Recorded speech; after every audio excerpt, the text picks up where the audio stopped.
ओम नमो भगवते वासुदेवाय। ओम नमो भगवते वासुदेवाय। ओम नमो भगवते वासुदेवाय। ओम अज्ञानतिमिरन्धस्य ज्ञानञ्जनशलाकया चक्षुरुन्मिलितं येन तस्मै श्रीगुरवे नमः। हरे कृष्णा कृष्णा कृष्णा हरे हरे, हरे राम राम राम हरे हरे। तो आज हम सर्वप्रथम अध्याय 8 में प्रवेश करने से पहले हम ये जानते हैं कि जो ये अध्याय है भगवत प्राप्ति, इसमें भगवान ये बता रहे हैं कि जो एक ऐसी चीज है इस भौतिक जगत में जिससे प्रत्येक जीव, प्रत्येक व्यक्ति, प्रत्येक बद्धात्मा, every conditioned soul is scared of, and that is death. And then here Krishna explains that his devotees, those who are constantly engaged in devotional service, in loving devotional service, these devotees, what do they say about it? So एक महाराज कुलशेखर हैं, वो मुकुंद माला स्तोत्र में कहते हैं कि कृष्णा त्वदीय पाद पंकज पंजरान्तम् अद्यैव मे विशतु मानसराजहंसा प्राणाप्रयाण समये काकुवातपित्ते कण्ठा अवरोधना विधौ मरणं कुताते। तो यहाँ महाराज कुलशेखर कह रहे हैं कि जो एक वाइट जो हंस होते हैं, सफेद जो हंस होते हैं, उनकी क्या क्वालिटी होती है?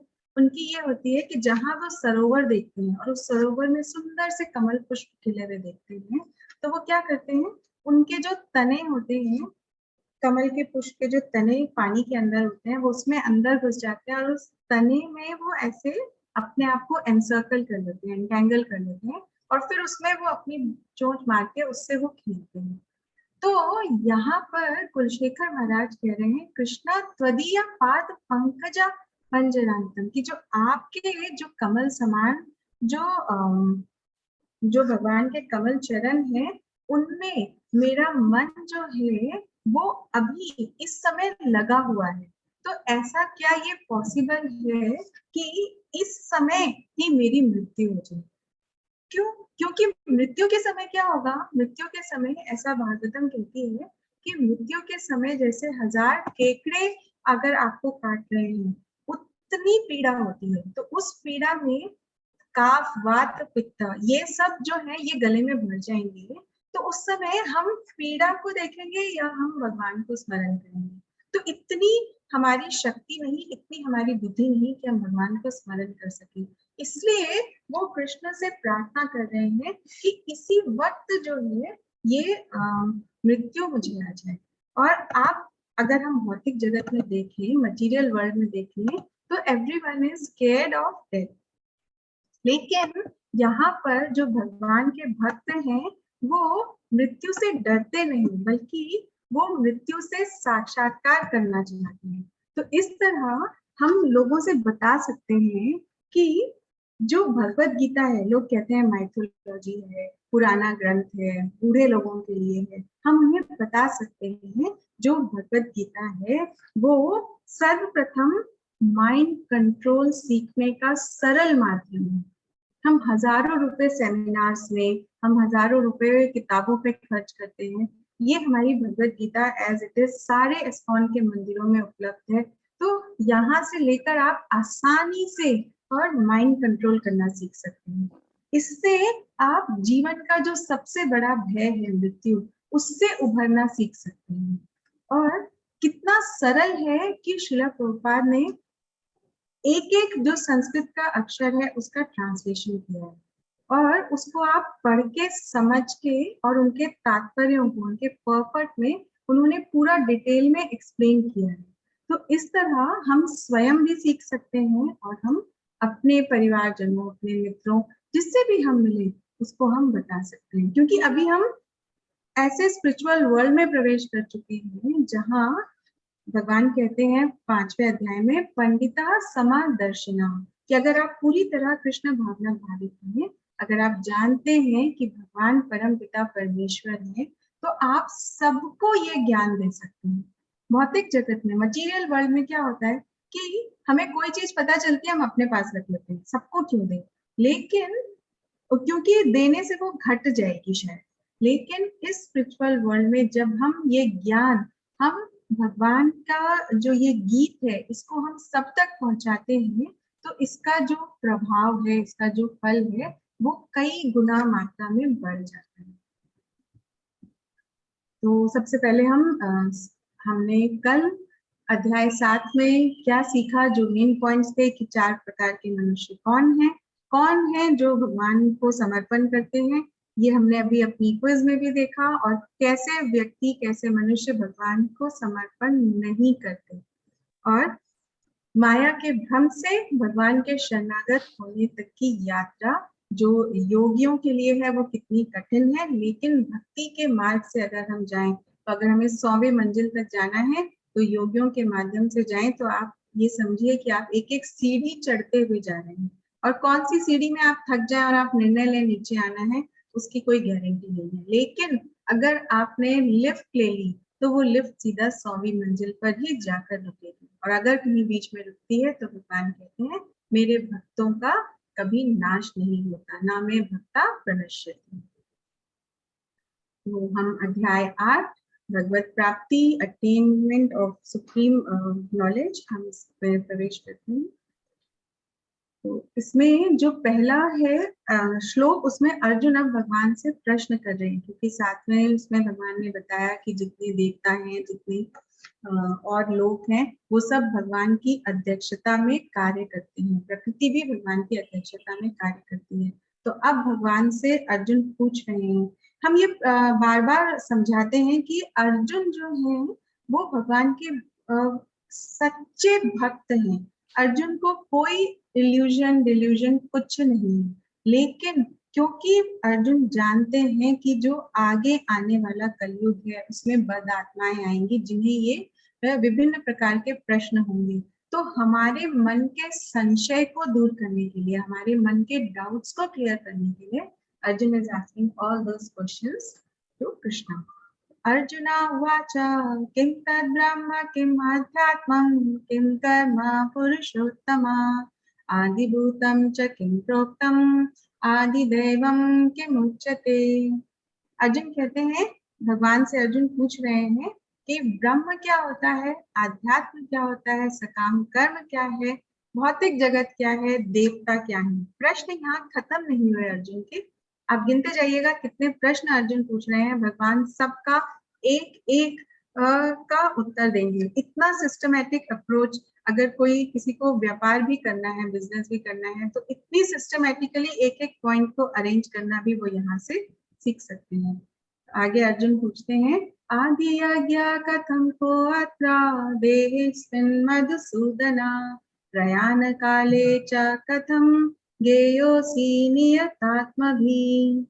कि अब वो कह रहे हैं कि यज्ञ का स्वामी कौन है, कैसे रहता है, कहाँ रहता है, और मृत्यु के समय कैसे भक्त आपको याद कर पाते हैं, या आप कैसे जान पाते हैं कि ये जो भक्त है ये मृत्यु के समय आपको याद कर पाया या नहीं कर पाया।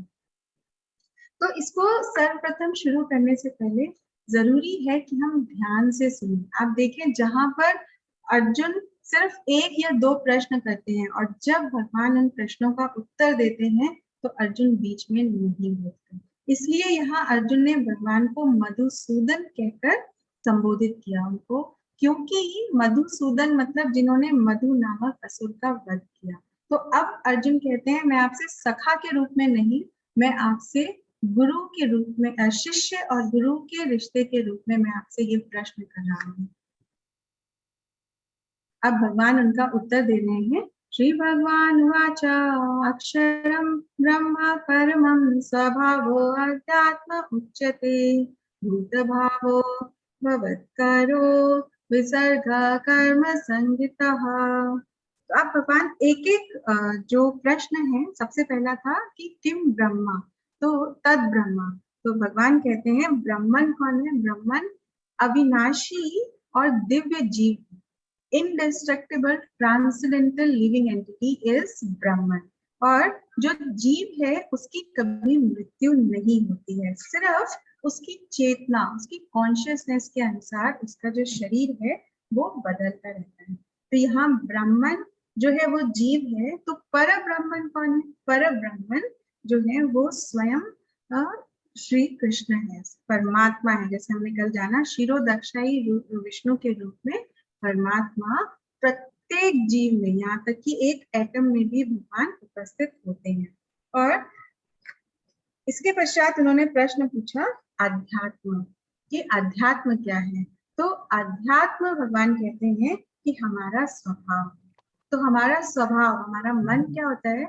वो चंचल होता है, एक स्थान पर सिर स्थिर नहीं होता, एक स्थान पर रुकता नहीं, टिकता नहीं। तो इसलिए हमें क्या करना चाहिए? हमें उसको फोकस कराना चाहिए। जैसे हमने अध्याय 7 में जाना, तो अर्जुन कहते हैं चंचलम ही मनः कृष्ण, तो उसको हमको कैसे फोकस कराना चाहिए? उसको फोकस कराने के लिए हमें उसे सुप्रीम गोल दिखाना चाहिए कि ये सुप्रीम गोल है, बाकी सब चीजें तो एज बाई प्रोडक्ट आ ही जाएंगी। लेकिन अगर हम एक गोल सेट करते हैं कि इस साल मुझे अपनी क्लास में टॉप करना है, या इस साल मुझे व्यापार में इतना मुनाफा कमाना है, या इस साल मुझे घर में ये हर दिन शाम को ये रखना है कि हर दिन शाम को सारे परिवार वाले बैठकर और हम हरे कृष्णा कीर्तन करें। तो ये आपका जो भी आपने एक अल्टीमेट गोल रखा, लेकिन इस गोल के मध्य में आप कृष्ण को रखें, कीपिंग कृष्णा इन सेंटर, कि इसमें मैं जो भी कार्य करूं, मैं जो भी एंडेवर करूं, मेहनत करूं, उसमें जितनी कृष्ण की कृपा होगी उतनी ही सफलता मिलेगी। उससे मुझे ना दुखी होना है, ना अत्यंत हर्षित होना है। जब इस प्रकार के गोल हम मन को देते हैं तो मन जो है वो अस्थिर नहीं होता। तो यहाँ पे इसके बाद भगवान कहते हैं कर्म क्या है? कर्म है कि जो भी कोई कार्य हम करते हैं वो कार्य हमारा अगला जन्म निर्धारित करता है। अब भगवान बता रहे हैं कि आदिभूत क्या होता है। आदिभूत मतलब भौतिक प्रकृति, मटेरियल मैनिफेस्टेशन। तो फिजिकल नेचर क्या होती है? Physical nature is constantly changing. कैसे? जैसे जो भी जीव है उस क्या होता है, सर्वप्रथम दे आर बॉर्न, उनकी उत्पत्ति होती है, हम पैदा होते हैं, तो फिर हम थोड़े बड़े होते हैं, उसके बाद हम जब बड़े हो जाते हैं तो उस स्टेज में हम थोड़ा सा रहते हैं, फिर जो भी जीव है वो रिप्रोड्यूस करता है, उसके बाद उसकी थोड़ी सी जो है बीमारियों के कारण उसकी जो स्थिति है वो नीचे गिरने लगती है, dwindling starts and then the जीव it dies। तो इस तरह जो ये फिजिकल नेचर है, जो ये कांस्टेंट मटेरियल मैनिफेस्टेशन है, दिस इज आदिभूत, राइट। फिर है आदिदेव। तो आदिदेव क्या है? आदिदेव है भगवान का universal form. Universal form of the Lord is Adidev, जिसमें कि सारे डेमिगॉड्स और डिफरेंट जितने भी प्लैनेट्स हैं, पूर्ण सृष्टि जो है वो उसमें कवर हो जाती है, राइट। इसके बाद अर्जुन का प्रश्न था कि आदि यज्ञ क्या है? तो आदि यज्ञ ये है कि प्रश्न ये था कि यज्ञ का स्वामी कौन है? तो भगवान कहते हैं यज्ञ का स्वामी मैं हूँ। आगे अर्जुन प्रश्न पूछते हैं कि वो रहता कहाँ है? तो भगवान कहते हैं क्षीरोदक्षाई विष्णु के रूप में भगवान प्रत्येक जीव के हृदय में परमात्मा के रूप में स्थित है। तो वो परमात्मा के रूप में स्थित रह के करते क्या है? तो परमात्मा के रूप में जब हमारे हृदय में रहते हैं तो सर्वप्रथम वो हमारी आत्मा के निकट रहते हैं, वो निकटतम साथी हैं।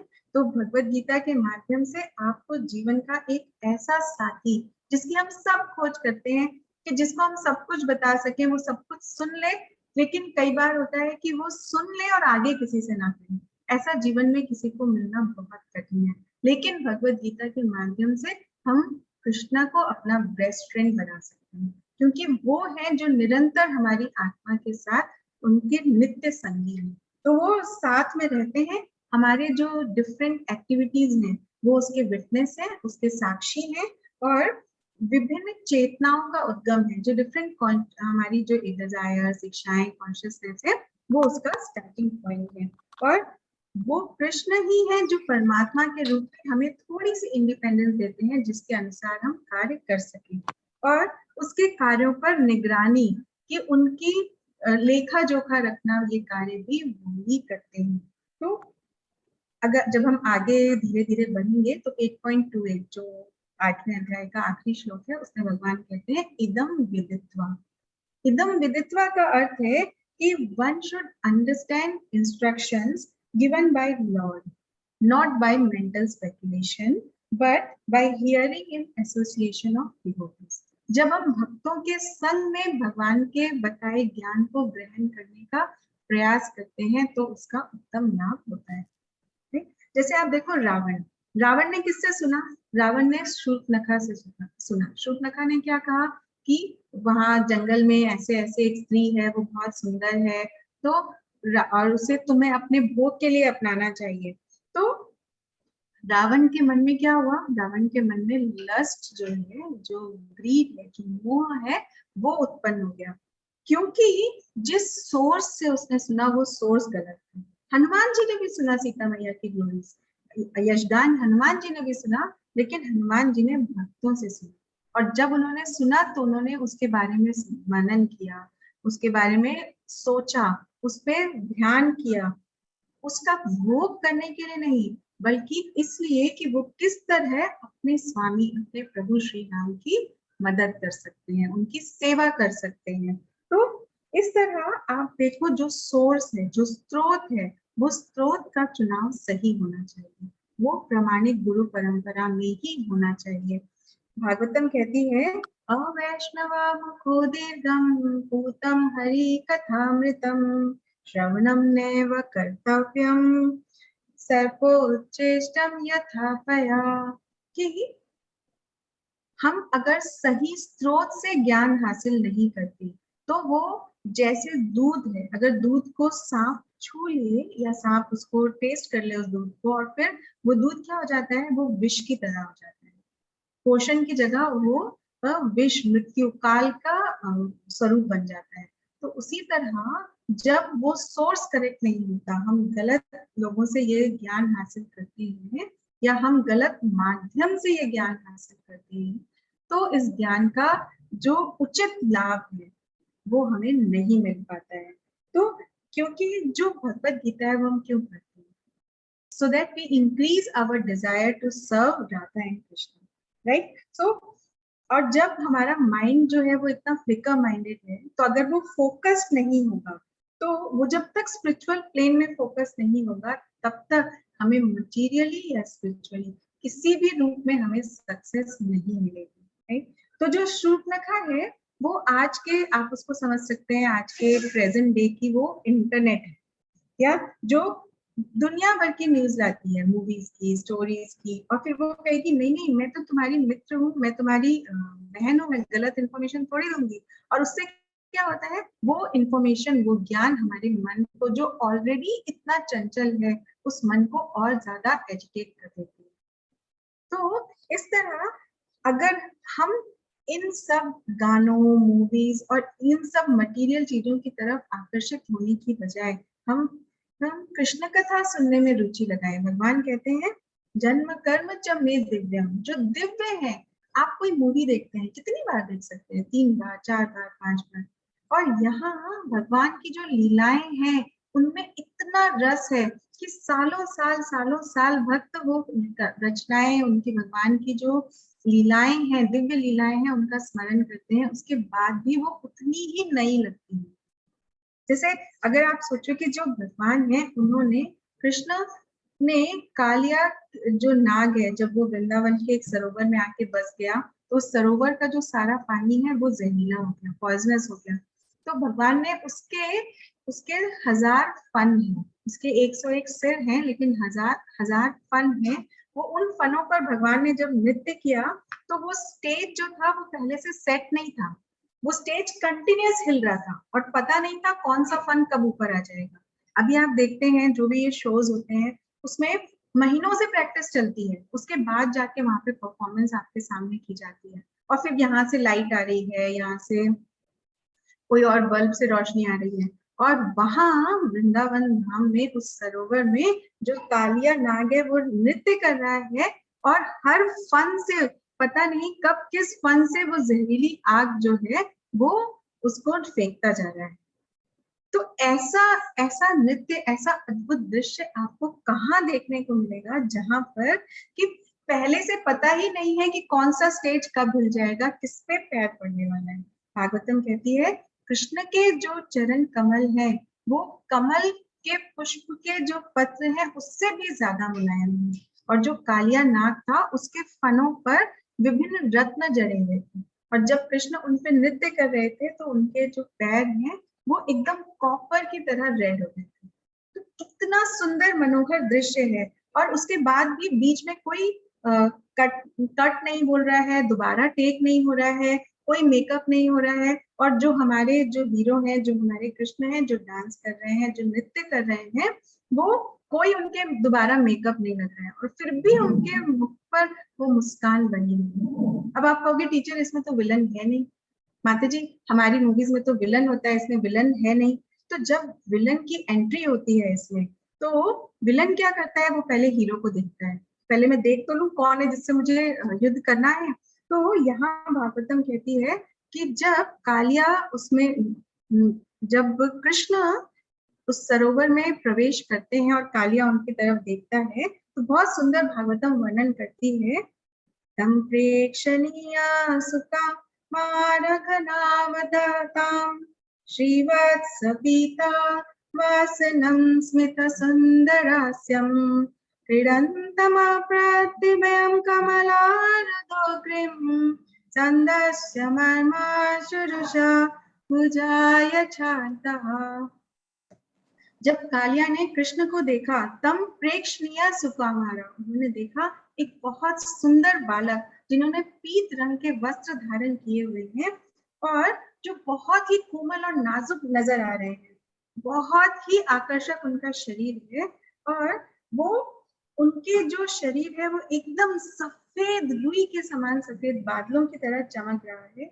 उनके वक्ष स्थल पे श्रीवत्स मार्ग है, और जो उनके चरण कमल हैं वो जो जो कमल का फूल होता है उसके दल के समान दिख रहा है। लेकिन तो भी ऐसा देखने के बाद भी जो कालिया है, जैसे होता है ना कि हम झुकेंगे नहीं, हम टूट जाएंगे पर हम झुकेंगे नहीं, he never bowed down to Krishna. उसने क्या करा, उसने अपने विषैले फनों से उनकी छाती पर अटैक करा। इससे ज्यादा क्या एडवेंचर चाहिए आपको जिसमें इतना रस है। तभी कहते हैं कि भागवतम जो है निगम कल्प तरु है, कि वो जो राइपन्ड फ्रूट होता है उसका जो टेस्ट है वो है। तो यहाँ भगवान अर्जुन को ये समझा रहे हैं कि प्रत्येक देहधारी के हृदय में मैं रहता हूँ, लेकिन तो भी अपनी ईगो के कारण, अपनी सेल्फ ग्रेटिफिकेशन की इच्छाओं के कारण हम भगवान को समर्पण नहीं करते। तो अंत क्या होता है, अब आप कहोगे कि ये कालिया के साथ युद्ध हुआ, अंत क्या हुआ। तो अंत में ये होता है कि जब हम झुकते नहीं हैं तो कृष्ण जो जो स्वयं काल है, समय के रूप में, मृत्यु के रूप में उनको झुका देते हैं। तो supreme personality of godhead in the form of time kills all conditioned souls and thus forces them to bow down their arrogant heads। तो हमें क्या करना चाहिए कि भगवान हमें फोर्सफुली झुकाए, या हमें प्रेममयी दिव्य भक्ति में, कृष्ण भावना अमृत में हमें लग जाना चाहिए, और स्वयं प्रतिदिन भगवान के समक्ष दंडवत प्रणाम करना चाहिए। राइट। तो इस तरह अर्जुन ने 6 प्रश्न पूछे, और भगवान अर्जुन ने 8 प्रश्न पूछे, और भगवान ने उन प्रश्नों के उत्तर दिए। तो ये हमने अभी जाना कि ब्रह्मन अविनाशी तथा अनित्य है, और उनका निवास स्थान कहाँ है, उनका निवास स्थान हम आपके, हमारे, आपके, हम सबके हृदय में है। क्योंकि हम कौन है, हम ये शरीर नहीं है, वो आत्मा है जो इस शरीर के अंदर निवास करती है, और उस आत्मा के साथ परमात्मा नित्य रूप में निवास करते हैं। तो परमेश्वर के विभिन्न रूपों के विभिन्न कार्य कृष्ण भावना भावित भक्त को स्वतः स्पष्ट हो जाते हैं। स्वतः कैसे स्पष्ट हो जाते हैं, क्योंकि जब आप कृष्ण की दिव्य लीलाओं का स्मरण करते हैं, उनके बारे में सुनते हैं, जानने का प्रयास करते हैं, तो धीरे धीरे भगवान कहते हैं तेषां सतत युक्तानां भजतां प्रीतिपूर्वकं ददामि बुद्धि योगं तम येन माम उपयांति थे। जो प्रीति पूर्वक मेरी भक्ति में लगे रहते हैं उनको हृदय से मैं ये ज्ञान देता हूँ जिससे वह मुझे प्राप्त कर सकते हैं। राइट, तो अब यहाँ आगे भगवान बता रहे हैं, अंत काले च मामेवा स्मरन् मुक्त्वा कलेवरम यह प्रयाति समभावम याति नास्त्यत्र संशयः। कि मृत्यु के समय, शरीर को त्यागते समय हम जो भी जिस भी वस्तु को, जिस भी चीज को याद करते हैं, हमें अगला जन्म स्मरण मुक्त्वा कलेवरम, ये शरीर त्यागते समय हमें अगला जन्म जो है वो ही स्वरूप मिलता है, इसमें कोई संशय नहीं है। जैसे यहाँ पे आप राइट हैंड साइड में देख रहे हैं कि अजामिल है, उसे यमदूत लेने आए हैं, लेकिन क्योंकि उसने अपने सबसे छोटे पुत्र का नाम नारायण रखा, और यमदूत इतने भयावह होते हैं कि उन्हें देखकर वो जिससे सबसे ज्यादा प्रीति है, जब से सबसे ज्यादा लगाव है, वो उसे ही याद कर रहे हैं। तो इस तरह वो अपने पुत्र को याद कर रहा है, तो और वो नारायण बुला रहे हैं, लेकिन भगवान इतने दयालु हैं कि वो नारायण सुनकर विष्णु दूत वहां आ जाते हैं, और विष्णुदूत यमदूतों को ले जाने नहीं देते। और जब अजामिल ये सुनता है, क्योंकि उसने 25 वर्ष तक भक्ति की, उसके बाद क्या हुआ, उसके बाद वो मोह में फंस गया। उसने एक वैश्या से विवाह किया, अपनी पत्नी को, बच्चों को घर से निकाल दिया और सारे प्रकार के कुकर्म किए, लेकिन उस भक्ति के प्रभाव से उसने अपने छोटे पुत्र का नाम नारायण रखा। तो और नारायण को पुकारने से विष्णुदूत आते। इस प्रकार जब उसने ये देखा, तो इसके बाद उसको समझ में आया कि उसने अपना जीवन किस तरह विनष्ट किया। आगे भगवान कहते हैं, यम यम वापि स्मरन् भावं त्यजते अन्ते कलेवरं तं तमेवेति कौन्तेय सदा तद्भाव भावितः। जो भी हम स्मरण करते हैं उसी भाव को प्राप्त करते हैं। जैसे आप यहाँ बहुत सुंदर कथाएं हैं, लीलाओं का वर्णन है, पर समय के कारण हम एक ही कथा पे ध्यान देते हैं। जैसे ये भरत महाराज हैं। भरत महाराज पूरे ब्रह्मांड पे राज करते थे, और उन्होंने सब कुछ समय से त्याग कर वो वन में चले गए कि वहां जाकर वो सिर्फ और सिर्फ भगवान की भक्ति करेंगे। लेकिन एक दिन प्रारब्ध से कह सकते हैं या दुर्भाग्यवश कह सकते हैं, एक हिरनी जो थी वो अपने नवजात शिशु को जन्म देके उसकी मृत्यु हो गई, और भरत महाराज ये देख रहे थे। तो वो उस हिरण के बच्चे को घर ले आए, अपने आश्रम में ले आए और उसकी देखभाल करने लगे। उन्हें लगा कि ये, क्योंकि भगवान इस बच्चे को रक्षा करना चाहते हैं, इसलिए मेरी शरण में आए। और धीरे धीरे आसक्ति इतनी ज्यादा हो गई कि उनकी जो दिनचर्या है, सुबह 4 बजे उठ के मंगला आरती करना, भगवान के नाम का स्मरण करना, यज्ञ करना, हवन करना, दर्शन आरती करना, शयन आरती करना, धीरे धीरे सब में कमी आने लगी। क्यों? क्योंकि उनकी जो आसक्ति है, पूरे ब्रह्मांड का राज्य छोड़कर आए, लेकिन आसक्ति किससे हो गई? एक हिरण के बच्चे से। तो एक दिन बहुत तेज वर्षा हुई और वो हिरण का बच्चा जंगल में गया और वो वापस नहीं आया। तो भरत महाराज जो हैं वो उसको ढूंढने निकले कि वो पता नहीं कहाँ रह गया, कोई जंगली जानवर तो नहीं उसे खा गया। इतनी आसक्ति कि वो उसके पीछे पीछे गए, लेकिन एक पत्थर से टकरा गए, गिरे और उसी समय उनकी मृत्यु हो गई। अब भगवान क्या कहते हैं, यम यम वापि स्मरण भावम, मृत्यु के समय हम जिसका स्मरण करते हैं हमें वो ही शरीर प्राप्त होता है। तो अगले जन्म में भरत महाराज को हिरण का ही शरीर प्राप्त हुआ। लेकिन भगवान कहते हैं, न मे भक्ता प्रणश्यति, मेरे भक्तों का नाश नहीं होता। तो जो भरत महाराज हैं, हिरण के शरीर में भी उन्हें ये याद था कि पिछले जन्म में मुझसे क्या भूल हुई, इसलिए उस शरीर में भी वो उन्होंने जन्म लेते ही अपनी माँ को त्याग दिया और वो मंदिर के आसपास ही घूमते रहता था, वो हिरण के रूप में भरत महाराज। तो इस तरह हम ये जान सकते हैं, जो अर्जुन ने पूछा था कि जिनकी भक्ति आधी अधूरी रह जाती है उनका क्या होता है। तो इस बात से हम आश्वस्त रह सकते हैं कि अगर हम अपना 100% नहीं भी अचीव कर पाए, अगर आप किसी कंपनी में भी काम करते हैं, तो अगर आपने 100% अचीव नहीं किया तो वो आपको निकाल के बाहर कर सकते हैं। जिस दिन निकाल के बाहर करा, कोई पलट के नहीं पूछेगा कि आप कैसे हो, कहाँ रहते हो। लेकिन भगवान इतने दयालु हैं कि अगर हम 100% अचीव नहीं भी करते तो भी भगवान कहते हैं कोई बात नहीं और दूसरा मौका देते हैं। लेकिन उस दूसरे मौके में हम पे निर्भर करता है कि हम कितनी भगवान के ऊपर अपनी डिपेंडेंसी शो करते हैं, हम कितना एंडेवर करते हैं ताकि वो कृष्ण हमारे एंडेवर्स को देख सके।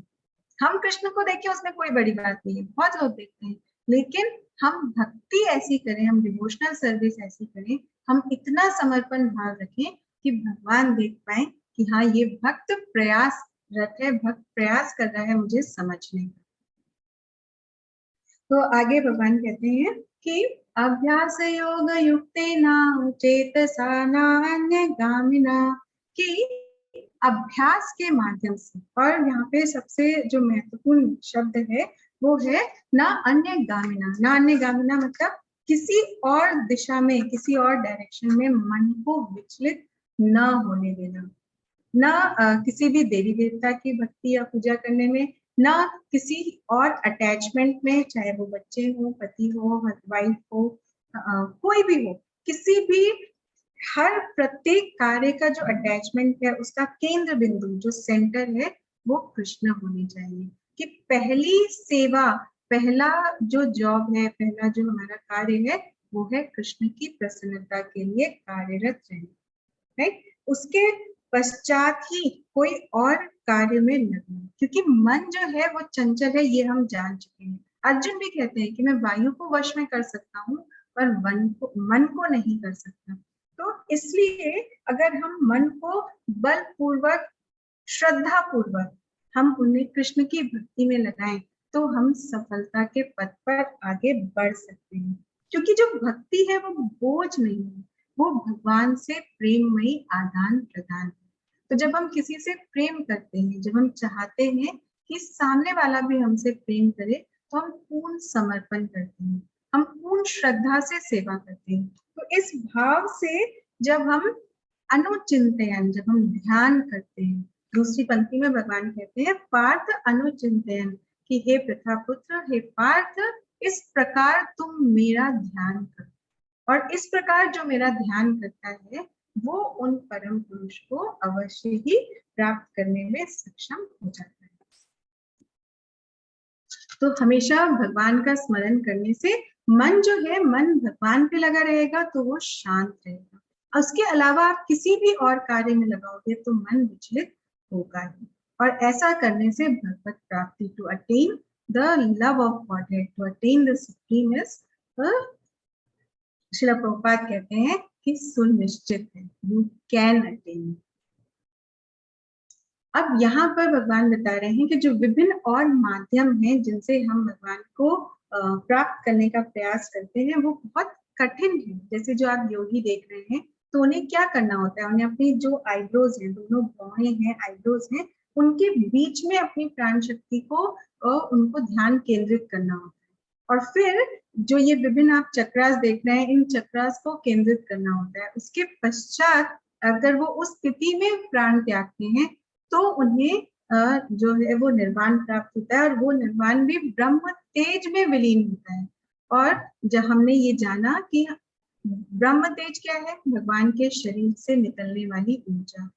तो जो भक्त हैं वो उस ऊर्जा में नहीं, वो स्वयं उन परम पिता परमेश्वर को प्राप्त करना चाहते हैं, वो वैकुंठ धाम जानना चाहते हैं जहाँ कोई कुंठा नहीं। और भगवान कहते हैं जो मेरे उस धाम को प्राप्त कर लेता है वो लौटकर इस जगत में नहीं आता।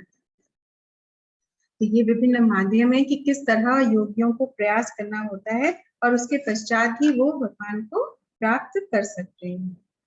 लेकिन जो भक्त हैं उनका ध्यान क्योंकि कृष्ण में केंद्रित होता है तो वो किसी भी स्थिति में वो हमेशा फियरलेस ही होते हैं। एक बार चित्रकेतु महाराज को किसी कारणवश पार्वती माता ने श्राप दे दिया। तो शिव जी जो चित्रकेतु महाराज के बहुत अच्छे मित्र हैं, वो कहते हैं पार्वती माता से कि नारायण परा सर्वा न कुतश्चन भिप्यति, स्वर्ग पर्व गणकेश्वा अपि तुल्यार्थ दर्शिना। जो नारायण के भक्त हैं, जो कृष्ण के भक्त हैं, वो फियरलेस होते हैं, उनको कोई डर ही नहीं है। और चित्रकेतु महाराज ने क्या करा, वो इतने पावरफुल और शक्तिशाली थे कि वो वापस आके उस श्राप को काट सकते थे, लेकिन उन्होंने नम्रता पूर्वक नमस्कार किया और उसे ग्रहण किया। क्योंकि जो कृष्ण भक्त होते हैं, उन्हें स्वर्ग हो, नर्क हो, किसी भी जगह हो, वो हर जगह शांतिपूर्ण रह सकते हैं। वो हर स्थिति में संतुष्ट रहते हैं। क्यों संतुष्ट रहते हैं? क्योंकि वो हर जगह को तुल्य दर्शना, सबको समान देखते हैं। जैसे हमने अध्याय 5 में देखा कि जो पंडित हैं वो गाय, कुत्ता, बैल, मनुष्य सबको समान देखते हैं, क्योंकि सबके अंदर भगवान क्षीरोदक्षाई विष्णु के रूप में, परमात्मा के रूप में स्थित है। इसलिए वो उनमें कोई भेदभाव नहीं करते। तो वो प्रत्येक परिस्थिति, क्योंकि उन्हें ये पता है कि अगर दुख है तो वो भी कृष्ण की कृपा है, अगर सुख है तो वो भी कृष्ण की कृपा है। तो जब हम इस तरह आभारी, कृतज्ञता, ऑब्लिगेशन, जब हम कोई भी चीज स्वीकार करते हैं तो उसके लिए हमारे मन में अहंकार जागृत नहीं होता, और जिस मन में अहंकार नहीं होता उस शुद्ध मन में परमात्मा की जो चेतना है वो जागृत होती है। तो यहाँ भगवान आगे कहते हैं, अनन्य चेता सततम यो मां स्मरति नित्यशः तस्याहं सुलभा पार्था नित्य युक्त स योगिनः। जो अनन्य भाव से नित्यशः, अगर आप शब्दों को समझने का प्रयास करें तो यहाँ पे शिला व्यासदेव बहुत सुंदर शब्दों का इस्तेमाल करते हैं कि नित्यशः, नित्य ऐसा नहीं है कि आपने आज किया और आप कल नहीं कर रहे हैं। जो नित्य मेरी भक्ति में लगे रहते हैं उनके लिए मैं सुलभ हूँ। क्यों? अब आप कहेंगे सूर्य है, सूर्य तो सभी को दिख रहा है, सब देख सकते हैं, लेकिन जो सूर्य बादलों से ढक जाता है वो सबको नहीं दिखता। लेकिन जो भक्त है वो जानते हैं इन बादलों, इन परेशानियों के पीछे जो है वो सूर्य निरंतर चमक रहा है, वो वहां स्थित है, लेकिन उन्हें देखने के लिए हमें वो दिव्य चक्षु चाहिए। करेक्ट? और जो नराधम है, जो मूढ़ है, जो दुष्कृतना है, जो नहीं भगवान के सामने झुकना चाहते, उनके लिए भगवान क्या कहते हैं, मैं हमेशा बादलों से ढका रहता हूँ, उनके सामने, उनके प्रत्यक्ष रूप में मैं नहीं आता। अब यहाँ भगवान कह रहे हैं कि जो ये भौतिक जगत है ये दुखालयम और शाश्वतम है, और इस दुखालय अशाश्वतम में आने के पश्चात जो मेरी भक्ति करता है वो क्या करता है, सम सिद्धिम परमाम गता, वो उस परम गता को प्राप्त कर लेता है। तो परम गता क्या, हम हर बार कहते हैं परम गता, तो वो परम गता क्या, वो वृंदावन धाम क्या? तो ब्रह्म संहिता में ब्रह्मा जी कहते हैं, चिंतामणि प्रकरम दस्सु कल्प वृक्ष लक्षावृतेषु सुरभिर अभिपालयन्तम् लक्ष्मी सहस्रशत संभ्रम सेव्यमानम् गोविंदमादि पुरुषम तमहं भजामि। वो परम गता क्या है? वो परम गता वो चिंतामणि धाम है, जो पारस मणि जैसे अनेक और उससे भी दुर्लभ मिलने वाले जो पत्थर हैं वो उनसे बना हुआ है, और वहां कल्प वृक्ष है, डिजायर ट्री है, और वो डिजायर ट्री ऐसे नहीं है कि आप कुछ मांगेंगे तो मिलेगा, वो डिजायर ट्री अपने आप ही स्वतः ही ऐसे फलों से लदे होते हैं जो मनुष्य की जो हम कहते हैं ना, हमने ये चीज खाई इतनी टेस्टी थी कि आत्मा तृप्त हो गई, तो वो कल्प वृक्ष ऐसे हैं कि जो जीवात्मा जो है उसको तृप्ति प्रदान कर सकते हैं। और उस धाम में क्या है, सुरभि नामक गाय है, वो कामधेनु गाय जो दुहने से दूध नहीं देती, वो गाय स्वतः ही ऐसे दुग्ध के सागरों का निरंतर उनको बहाती रहती हैं, जिसमें इस मटेरियल वर्ल्ड के भौतिक कलमश अपने आप ही बह जाते हैं। तो आप जैसे सागर की गहराई कहते हैं कि ढूंढ नहीं सकते, तो वो उस दूध के सागर में जो जीवात्मा है उसको तृप्ति प्राप्त होती है। और वहां पे लक्ष्मी सहस्त्र, लोग क्या करते हैं, लक्ष्मी जी की पूजा करते हैं लेकिन विष्णु को भूल जाते हैं, वो कृष्ण को नहीं पूजना चाहते। और लक्ष्मी जी कौन है?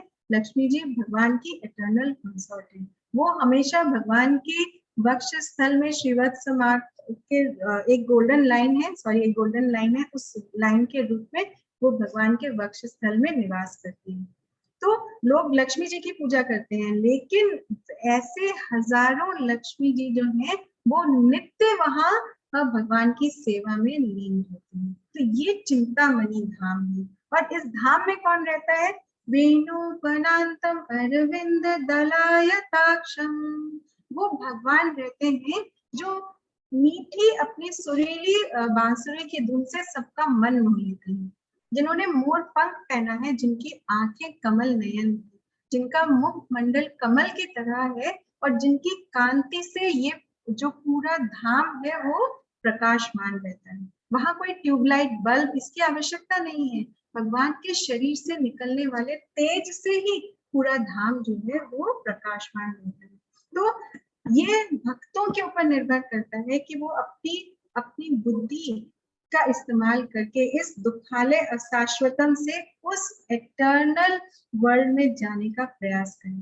तो अगर हम अपने मन को सुपर मोस्ट अटमोस्ट परम श्रेष्ठ जगत का वर्णन दिखाते हैं, वर्णन कराते हैं, तो मन जो है वहीं स्थिर रहेगा, क्योंकि उसका परम धाम परम लक्ष्य वो है। तो हम वापस आ जाते हैं भगवत गीता में। अब्रह्मा भुवनल्लोका पुनरवर्तिनो अर्जुना मामुपेत्य तु कौन्तेया पुनर्जन्मा न विद्यते। यहाँ भगवान पुनः बता रहे हैं कि ब्रह्मा जी से लेकर चींटी तक प्रत्येक जीव जो है वो इस जन्म मृत्यु के चक्रव्यूह में बंधा हुआ है। अभी हम आगे जानेंगे, ब्रह्मा जी की आयु बहुत उसकी गणना करना बहुत कठिन है, अरबों खरबों में सालों में उनकी आयु होती है, लेकिन तो भी उनकी आयु सीमित है। तो चींटी से लेकर ब्रह्मा जी तक प्रत्येक इस जरा व्याधि के चक्रव्यूह में फंसा हुआ है। लेकिन जो कृष्ण के धाम गोलोक धाम को प्राप्त कर लेता है, पुनर्जन्म न विद्यते, भगवान बार बार एक ही बात पर जो है वो स्ट्रेस देकर आपको समझा रहे हैं कि अगर आपको सफलता चाहिए तो इस मटेरियल वर्ल्ड, इस भौतिक जगत की छोटी मोटी जो सफलताएं हैं उनके पीछे भागने की बजाय अगर आप नित्य प्रतिदिन भगवान का ध्यान करते हुए अपने कार्य में लीन रहें तो आप भगवान के धाम को प्राप्त कर सकते हैं। और ये जो सफलताएं हैं जो इस मटेरियल वर्ल्ड की हैं, ये तो अपने आप ही एज बाय प्रोडक्ट आपको मिल ही जाएगी। तो भक्ति करने की महिमा क्या है? भक्ति से शांति प्राप्त होती है, भक्ति मुक्ति प्राप्त करने का सरलतम साधन है।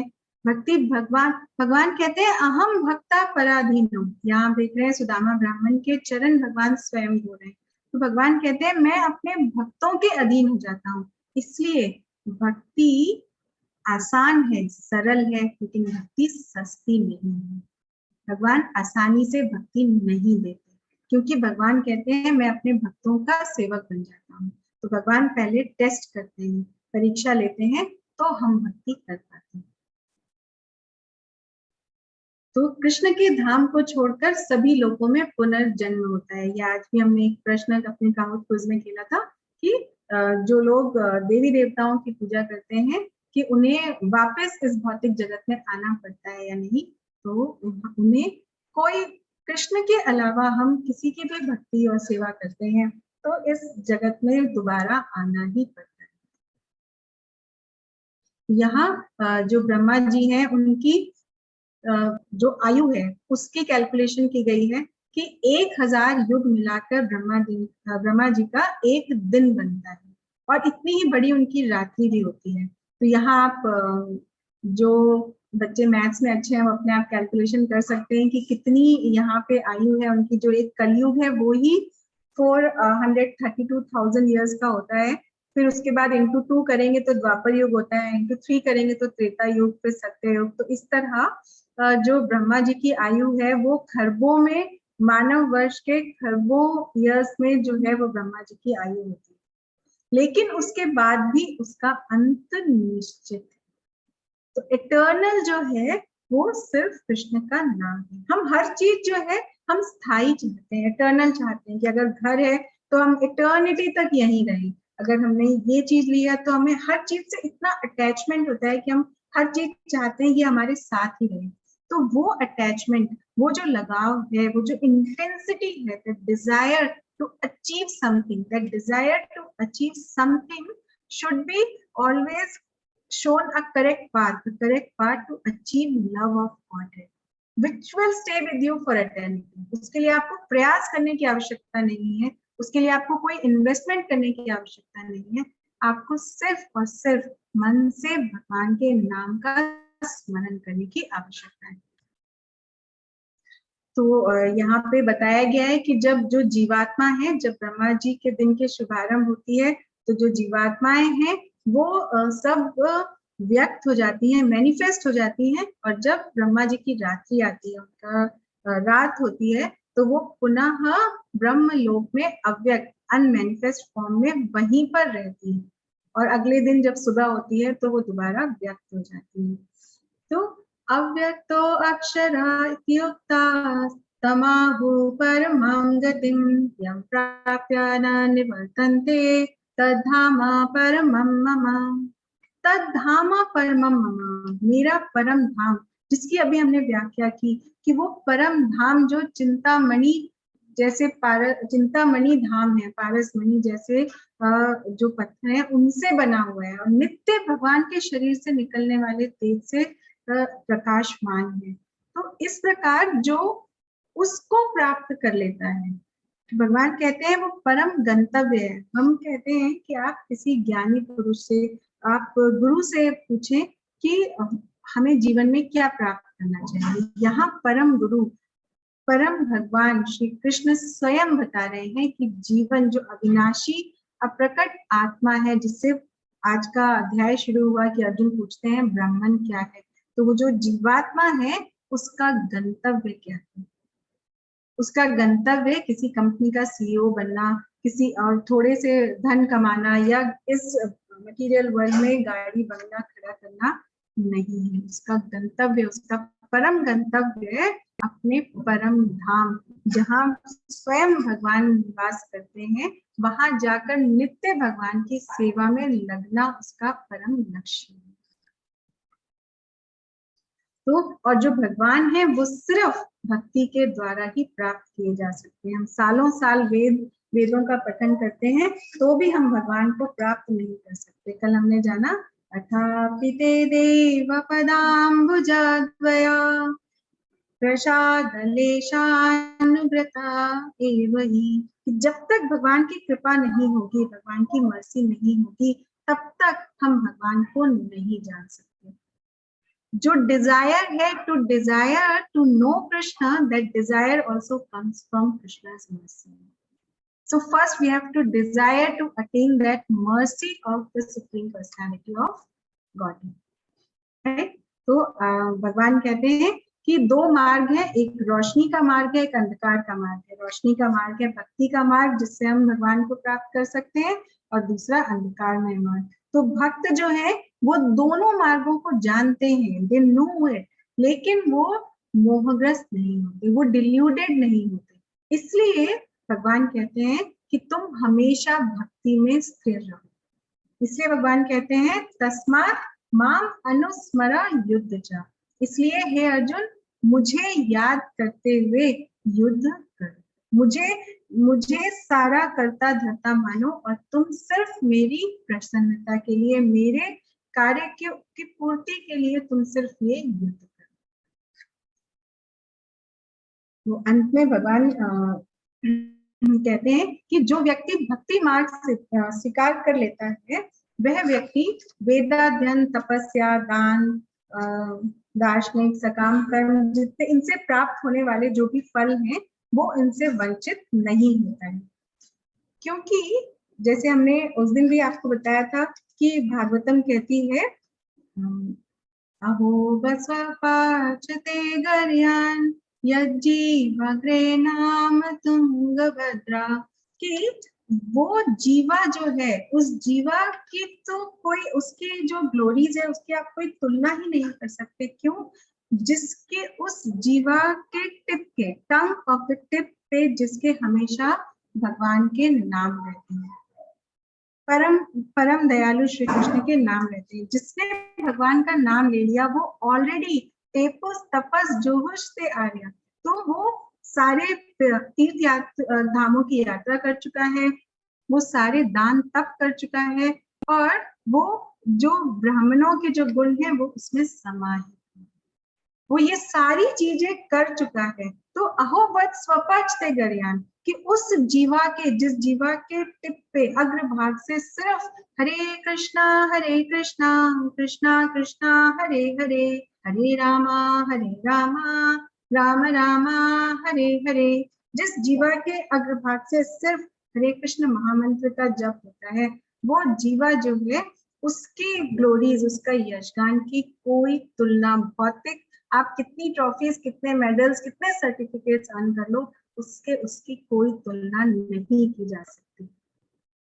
क्योंकि जो भगवत प्राप्ति है वो भक्ति मार्ग से सरल, सहज और आनंददायक हो जाती है। और जब गुरु कहते हैं कि इस प्रकार हम इस पथ पर चलकर हम भगवान को प्रसन्न कर सकते हैं, तो हमें श्रद्धा पूर्वक श्रवण के माध्यम से उसको कॉन्टेम्पलेट करना चाहिए, उस पर मेडिटेट करना चाहिए और उसे अपने जीवन में लागू करने का प्रयास करना चाहिए। तो ये हम कब कर सकते हैं? जब हम ये स्मरण रखें कि हमारे लिए पैराशूट किसने पैक किया। पैराशूट पैक किया मतलब कि एक बार एक पायलट था, तो वो युद्ध के लिए गए और फिर जब वो वापस आ रहे थे तो समय से उनका पैराशूट खुल गया, वो नीचे आ गया और बच गए। तो उन्हें जो भी चक्र है, मेडल है गवर्नमेंट की तरफ से, वो दिया गया। तो बड़े खुश थे। और जब मेडल लेके आ रहे थे तो उनको एक एम्प्लॉय मिला एयरपोर्ट का, तो उसने उनको बोला कि वो जो पैराशूट था वो मैंने पैक किया था। तो उस समय उनको ये स्मरण हुआ कि अगर उसने वो पैराशूट सही से पैक नहीं किया होता और वो पैराशूट नहीं खुला होता, तो जो दुश्मनों की गोलाबारी थी उसमें जब उनका जो विमान था वो दुर्घटनाग्रस्त हुआ तो वो नहीं बच पाते। तो इसी तरह अगर हम ये जाने कि जो फ्रंट लाइनर्स है उनको अवार्ड मिल जाता है, अर्जुन को अवार्ड मिला, अर्जुन का पूरे हम आज 5000 साल भी हम बाद भी हम अर्जुन का गुणगान करते हैं कि वो महारथी थे और अकेले 18 अक्षौहिणी सेनाओं का उन्होंने वध करके और उन्होंने राज्य को जीता। तो इस प्रकार, लेकिन उनके पीछे उनका पैराशूट किसने पैक किया? अगर हम जो कृष्ण है, उन्होंने हम लोगों के लिए ये जो भौतिक शरीर है, जो मटेरियल वर्ल्ड रूपी जो पैराशूट है, वो उन्होंने हमें पैक करके दिया है। तो अगर हम ये याद रखें तो हम निरंतर नित्य हम उनके नाम का स्मरण कर पाएंगे और उनके चरणों में समर्पण, सेवा भाव से, भक्तिमय भाव से हम समर्पण करने में सक्षम हो पाएंगे। ऐसी भक्ति वेदांत स्वामी श्रील प्रभुपाद की जय। श्रीमद् भगवद गीता की जय। All glories to assembled devotees of Krishna. Hare Krishna.